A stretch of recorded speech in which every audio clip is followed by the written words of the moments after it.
Corey Poirier, welcome to the conversation today. Thanks so much, John. I'm super stoked to be here. It is a real pleasure to be with you. You're joining us from New York today. You're traveling. I'm south of Salt Lake City in Utah, and today we're going to be talking about creating instant influence as a leader. I think this is super important. Leaders do lots of things. There's lots of important aspects of being an effective leader, but one of the most important things you do as a leader is to influence others around you. I can't force anyone to do anything. I can't motivate someone else, but I can create an environment in which other people become motivated, in which they motivate themselves, right? And it's that way with influence. I can utilize influence to drive the types of outcomes that I want, but it's like that old adage of pushing a rope. I can't force things. I suppose I can try to use coercive tactics to try to get what I want, but really it's all about influence, especially effective leaders, sustainable leaders, people who are actually able to accomplish things sustainably over time, not just getting short-term results. It's all about influence. So we're going to be exploring this together and how we can really start to create that influence immediately as we find ourselves in new roles, maybe with a new team, to start to develop that trust, to develop that the rapport, and to have that influence very early on. As we get started, I wanted to share Corey's bio with everybody. Corey Poirier is a multi-time TEDx speaker and was recently announced as one of just 15 Success Magazine Emerging Entrepreneurs, a first-time award. He is also the host of a top-rated Let's Do Influencing radio show, founder of the growing Blue Talks brand, and has been featured in multiple television specials. He is a Barnes& Noble, Amazon, Apple Books, and Kobo bestselling author, award-winning author, and the co-author of the Wall Street Journal and USA Today bestseller, Quitless. There are a lot of other things I could highlight about your tremendous background and professional accomplishments, but I'm going to pause there. Is there anything you would like to highlight by way of your background before we launch on in? Well, I feel like on two sides. One, our Blue Tox brand is what I've been excited about for 5 years, and I'm still just as Mm, excited, John, today as I was when I started. So we may or may not delve into what Blue Tox is, but that's a part of my background that I'm really proud of these days. And then, the personal side, which usually never comes up, is I'm the common law husband. I'm a husband, but common law husband to my common law wife, Shelley, and the father to two young boys. And I think these days that impacts so much of my life because I used to be the guy that worked 12 hours a day, 14 hours a day. And now I'm the guy, yeah. typically, unless I'm traveling, that's like 35 hours a week. So that obviously had a big impact on my life. Yeah, well, that's a big transition, just in terms of work-life integration, work-life balance, and all those sorts of aspects. So that's fascinating in and of itself. We could talk about all sorts of things related to that, probably. Well, very good. I would love to hear just a little bit about the Blue Tox brand, if you don't mind. Tell us a little bit about that, what brought that about, and then we can dive more into influence.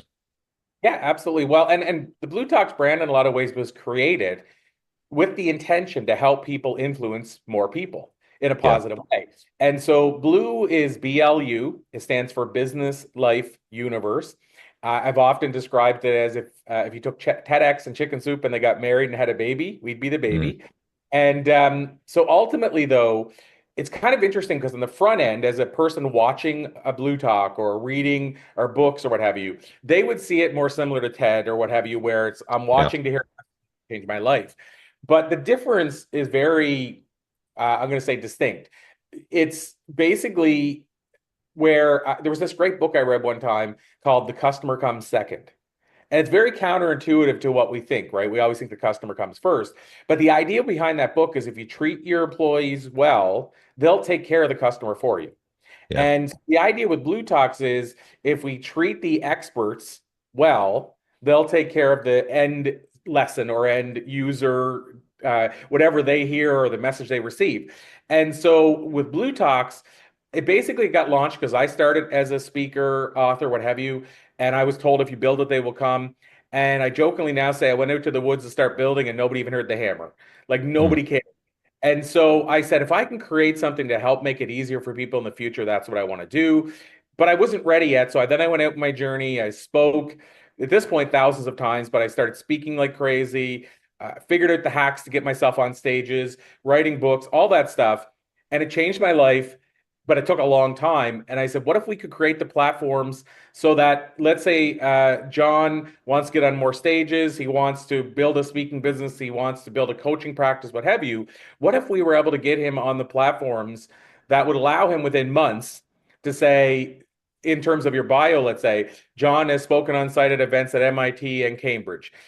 He's Barnes and Noble and Amazon bestselling author. He's co-wrote a book with Dr. Joe Vitale from The Secret. He shared the virtual bill with Les Brown and Lisa Nichols, and he's been featured on Apple, Roku, Amazon, Google Play, etc.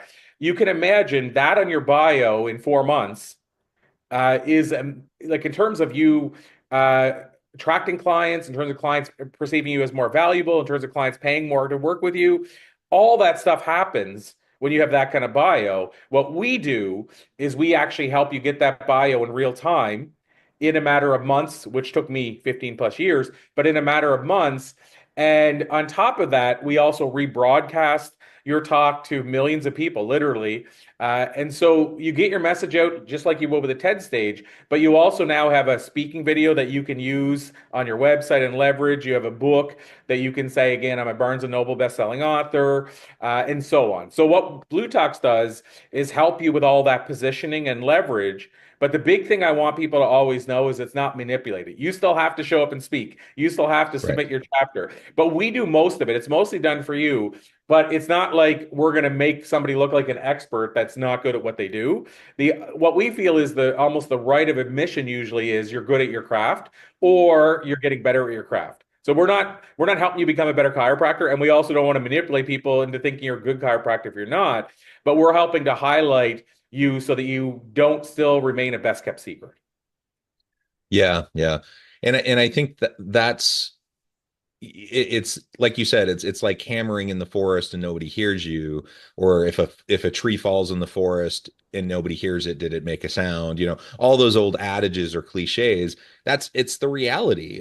There are so many great, wise people with amazing insights and great experiences that are out there doing amazing work that nobody knows about. And they may have influence in their small sphere of influence, but how wonderful would it be if they could break through the noise and actually have broader reach? And that's what you're trying to accomplish, right? Is to give them broader reach. And when you look out across the landscape, and I look at like New York Times best-selling authors, and I pick up those books and I read them. I'm like, eh, these aren't necessarily any better, insights than I get from, these other people that are completely unknown. And so what does it come down to? It often comes down to how you position yourself, how you market yourself, how you brand yourself, right? And that's the reality. And that may frustrate people. That may, you know, it's the game, and maybe people don't want to play the game and all of that, whatever. But it is what it is. That's the system we're in. That's the game you play. And if you want to have influence, and if you want to have impact, and if you want to have reach, those are some of the things you have to do to break through the noise, to break through all of the congested chaos of just everything that's out there, right? It absolutely is. And honestly, when we get to talking about influence, it really is influence. You're able to in fact influence lives, impact people if you are viewed, whether we like it or not, as an expert.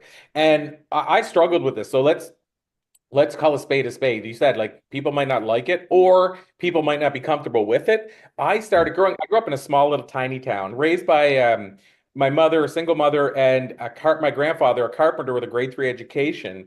And he was the most humble person you've ever met in your life. He built a fiberglass space shuttle replica to scale.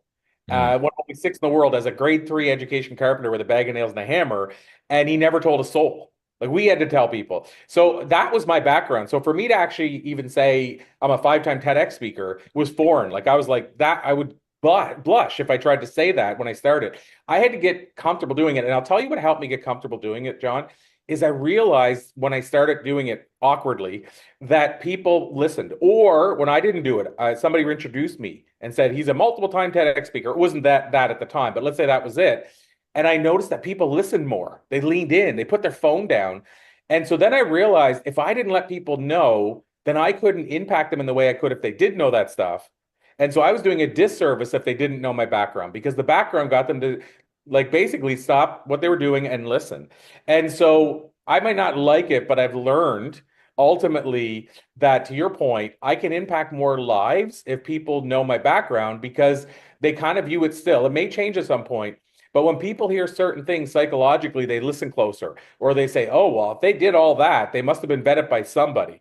And, a great example I always say is like, you want to become the Academy Award winner of your industry.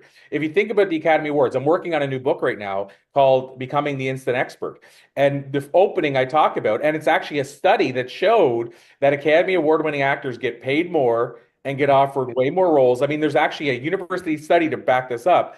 But the point is, without an Academy Award, they don't get paid as much. They don't get as many gigs. Interestingly, when they have an Academy Award, if we hear that, we lean in and listen closer to what the movie's about. So whether we like it or not, that's ultimately what I believe we're striving for if we want to impact more lives and have people take us more seriously. Yeah. Excuse me. Yeah. And I have a similar kind of general sense and feeling that you described. Like I don't like to be self-promotional. I would prefer for my work to just speak for itself. And I know a lot of people feel the same way. They're like, I do good work.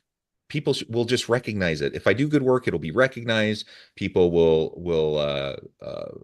it'll resonate with people. I don't have to be self-promotional. I don't have to annoy people, blah, blah, blah. Right. And I'll just say to that, I'm sorry, but no, that's not the way it works. I wish it was. I really do. I wish it was. I wish that just the fact that I do high quality work is enough, but it's not. That's naive, to think that that's enough. Whether, I'm an academic, so I'm a professor, and I do consulting work as well. I do things like this podcast, and I write, practitioner oriented books and stuff, as well as academic articles and stuff as well. But I've learned 100% that whether it's an academic publication or more practitioner oriented publication, whether it's an academic conference or, more of an industry based speaking gig, either place and either type of audience, guess what?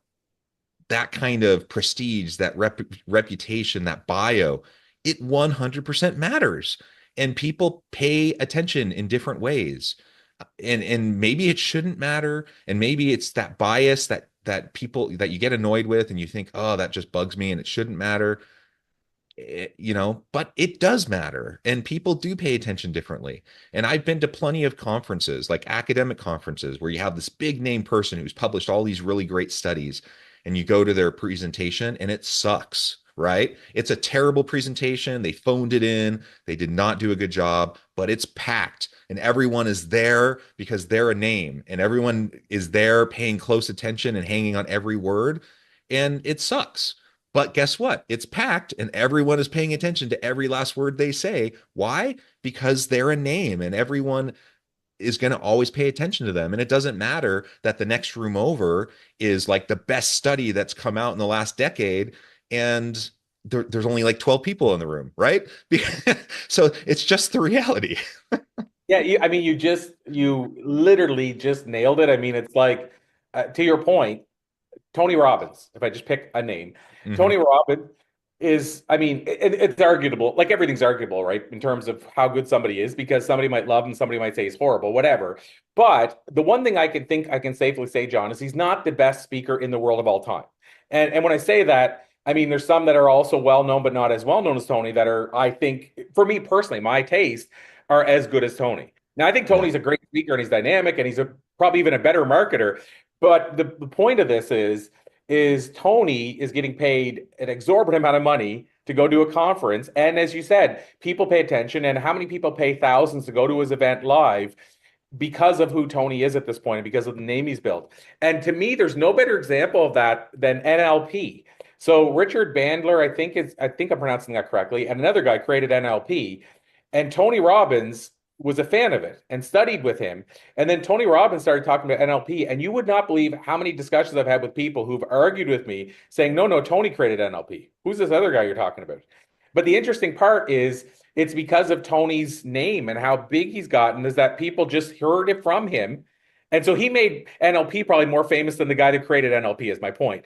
The other thing is to back up how powerful this stuff is, look at the as seen on. I kind of mentioned it earlier, but they say that an as seen on banner with the right logos and everything can increase your credibility by 70%. But whether you believe that study or not, just look at the proof of the fact that it's so important that going back to Tony Robbins or Jack Canfield from Chicken Soup for the Soul, and I could go down a list, Jay Shetty, for those that know Jay Shetty is, all of those guys and all these ladies like Lisa Nichols, when you go to their website, almost the first thing you see in every single one is as seen on. These Right. people have spent their whole career studying this. They know that works, and they wouldn't give up that much great real estate in their website if it didn't work. So there's some of these things I think that are fundamental. But to your point, because of those things, somebody's going to pay money to go to see Tony Robbins at a conference where, like you said, there could be a brilliant speaker with the best study ever next door, and they're still going to be sitting in Tony's room because he's Tony Robbins. It's just the world we Yeah. live in. Yeah. So, I mean, you could be bothered by it. You may not like it. You may be uncomfortable with it, but it's the reality. And so, we have to learn how to play the game if we want to have the impact that I think people want to have. And I will acknowledge it's not for everyone. Like not everyone wants to be a Tony Robbins, and that's okay. Like you don't have to be a Brene Brown or a Tony Robbins or whatever. And like your father, who's completely comfortable, being a quiet behind the scenes person doing an amazing thing. If that's their thing, great, fine. But I know there's a lot of people that do want to have impact. They want to have impact outside of their small little sphere of influence. Um, and if that's the case, then let's explore how we can actually start to do that in more meaningful ways and do that more quickly. So what would you say? What are some of those things that leaders can start to do very quickly to create that instant influence, if not instant, rather rapid influence as they're working in their space? Well, I feel like if we're talking about that idea of, if we go back to that positioning and how to position themselves so they look like the leader to people, because there's two sides to it, right, John? There's the side of perceived leadership and perceived Right. value and perceived credibility. And then there's the side of what you talked about and we talked about earlier is good content. And I think both are necessary. I've often said it from a speaking point of view, content is king, as we hear all the time, but emotional connection is queen, and Yeah. queen usually rules the castle. Most castles, the queen rules the castle. So I believe when it comes to how we're teaching, what we're sharing, all that stuff, I believe we have to have a great message. So even if you buy into, I got to build this credibility through positioning and everything else, I think at the end of the day, if you don't have great content, like you said, that person that sucks in that room, at the end of the day, you're still doing a disservice to your audience because you're not bringing the heat and the message. But then other part to that is the emotional connection is how are you connecting with, like, are you emotionally connecting with the person so you move them? So I think there's two sides to it. There's the side of how do we do it from a content point of view, and then there's how do we do it from let's call it a logistical point of view of getting that credibility that I mentioned about. So if we look at that side first, it's recognizing where the credibility comes from, like who is creditable, meaning that what let's say platforms are creditable and which ones are going to be the most credible. So I would say I always kind of look at it this way. If you dropped me in a city today and said I had to start from scratch and I had to become an influencer, if we use that term, whatever term we want, a leader, but known as a person that is credible in my whatever my expertise is. What I would do is I listed one of them. So the first thing I would do is knowing that as seen on is so creditable, I would start getting myself seen on the places that are creditable. And once I've done that, of course, then it becomes okay, getting the logos, putting them every place associated with me. But here's the key thing. So, John, when I say this, what I would start doing, I said the place that are creditable. Well, let's be honest. I'm not going to start new city, nobody knows me, and get on Forbes and NBC and Good Morning America in the next week. So what I would do first, we're in a world now where this is possible. I would get on like 10 small podcasts. So that's the first thing I would do. Let's just say podcasts. But I would get on 10 small podcasts that nobody probably knows.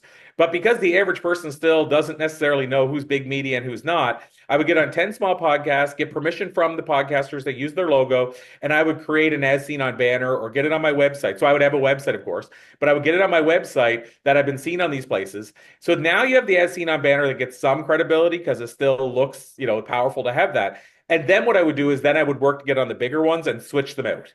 So maybe Yeah. a year from now, I have the bigger ones. Not only the fact that it gets you more creditable right from the start, but also when you have those, you can then go to the next one and say, here's 4 or 5 highlight clips from my past interviews. That's how you get on the bigger ones in the first place. So the as seen on banner is something that's so easy to do. You can literally get somebody to design it for you on Upwork or one of these freelance sites for $40, and you just go do the interviews. What you can also do with those interviews now is you can take the highlights of those and make your own highlight reel. So now you have a little bit more credibility now because people say, oh, look, he's got this great message. So they get to see your message through those interviews. There's all kinds of things I would do, like where I would place that stuff, like on the bottom of my email signature and all that kind of stuff.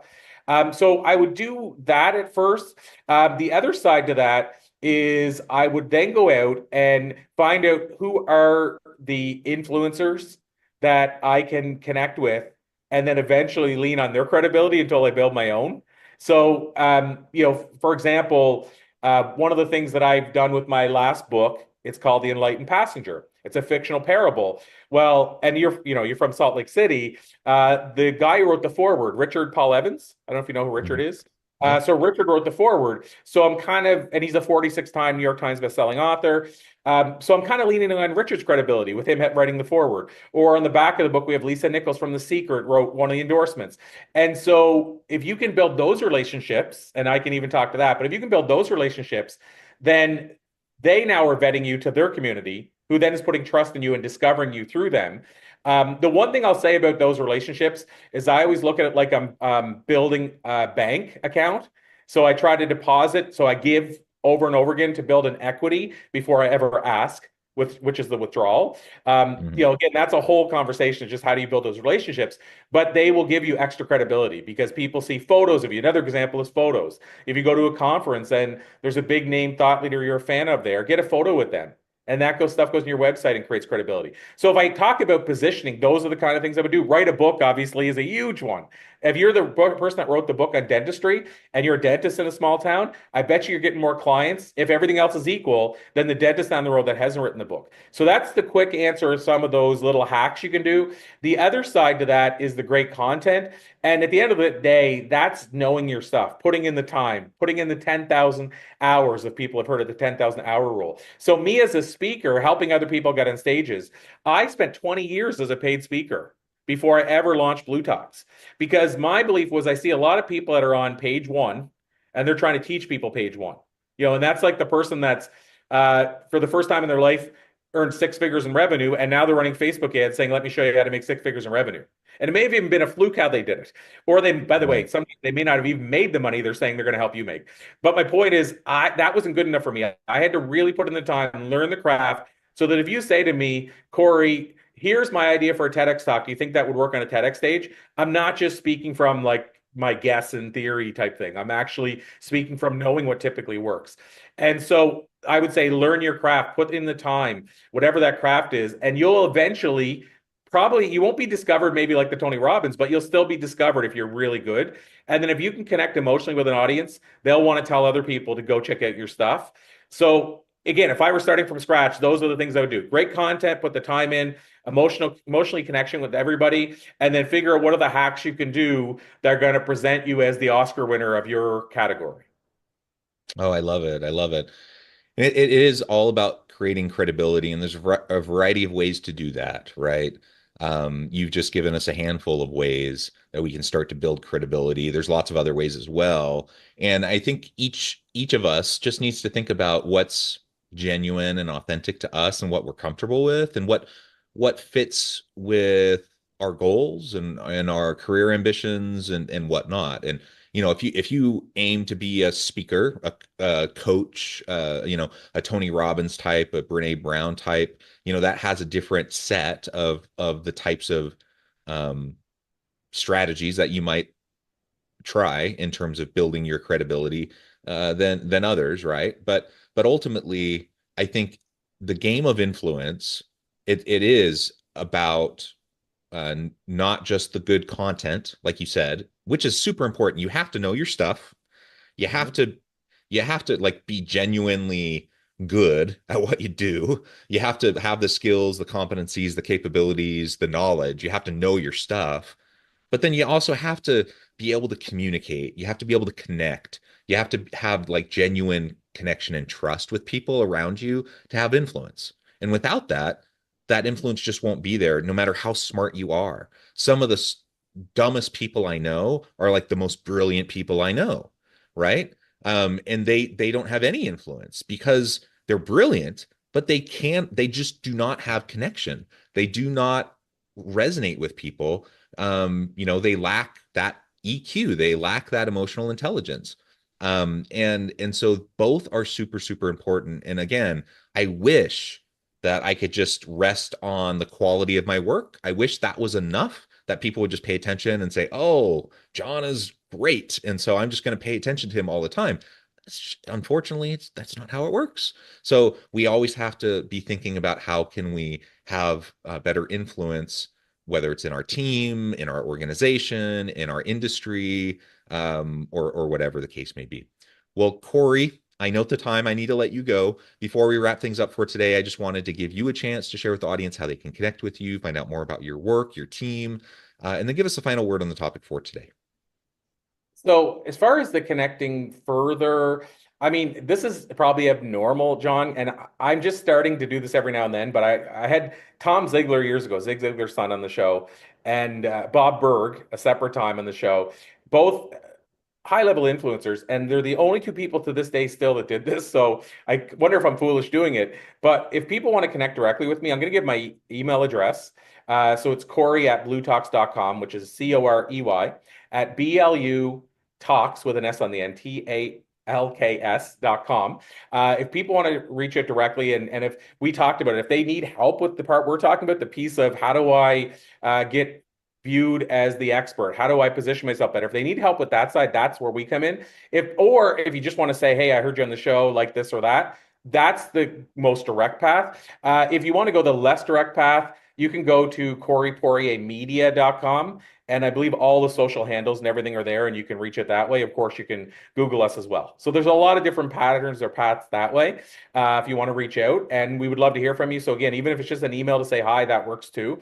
The other part is kind of the final word on this area. I honestly think, and this is going to sound kind of maybe different than maybe a strategy or anything, but if you can find that which you are passionate and purposeful about, and then spend every day living on purpose, most of the rest of what we're talking about will probably fall into place for you.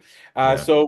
I've studied, this is something we didn't talk about, but I've interviewed close to 8,000 thought leaders. It might be over eight now, but let's just say close to eight. And the number one common trait is that they spend their days living on purpose. Mm. And so I believe that I call it vitamin P. And I believe if you take vitamin P, it is the game changer for you. But I think most people don't know how it feels, so they don't see why should I even bother? But what I can tell you is it changes absolutely everything. So what I would leave people with is if you can find a way to do that which is your purpose in this area we're talking about, you're probably going to influence and impact more people than you ever thought possible. So put in the effort to find your purpose, whatever that takes. I love it. Vitamin P. Let's go for it. Thank you, Corey. Wonderful conversation. I encourage the audience to reach out, get connected, find out more about what Corey and his team can do for you. Check out his books, check out his website, all of the opportunities to connect. And as always, I hope everyone can stay healthy and safe, that you can find meaning and purpose at work each and every day. And I hope you all have a great week.